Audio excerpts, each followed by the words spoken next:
വാടിവേലും ഫഹദ് ഫാസിലും ഒന്നിച്ചെത്തിയപ്പോൾ പ്രേക്ഷകർക്ക് വലിയ പ്രതീക്ഷയായിരുന്നു. സിനിമയുടെ ആദ്യ പകുതിയിൽ കഥ പറയുന്ന രീതിയും സസ്പെൻസ് ഒരുക്കുന്ന രീതിയും നല്ല ആവേശം കൊടുത്തു.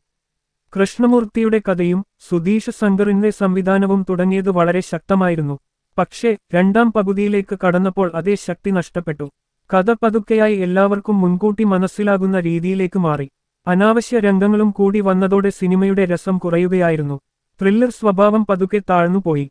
കലൈസെൽവൻ ശിവാജിയുടെ ക്യാമറ സാധാരണ ആയിരുന്നു. ശ്രീജിത്ത് ശരംഗിന്റെ ചിട്ടപ്പെടുത്തൽ, പ്രത്യേകിച്ച് രണ്ടാം പകുതിയിൽ, കൂടുതൽ മിനുസമുള്ളതായിരുന്നെങ്കിൽ നല്ലിരുന്നു. യുവൻ ശങ്കർ രാജയുടെ പശ്ചാത്തല സംഗീതം ചിലപ്പോഴൊക്കെ ശരിയായി തോന്നിയെങ്കിലും ഇടയ്ക്കുള്ള പാട്ടുകൾ സിനിമയുടെ ഗതി തകർത്തു. നിർമ്മാണ നിലവാരം ശരാശരിയായി. ആകെ കൂടി നോക്കുമ്പോൾ മാരീസൻ ചില ഭാഗങ്ങളിൽ മാത്രം ആസ്വാദ്യം നൽകുന്ന സിനിമയായി തീർന്നു. ഫഹദ് വാടിവേൽ അഭിനയങ്ങൾക്കായി ഒരിക്കൽ കാണാവുന്ന ചിത്രം. എന്നാൽ ഒരു പൂർണ്ണമായ ത്രില്ലർ പ്രതീക്ഷിക്കുന്നവർക്ക് നിരാശ തന്നെയാകും.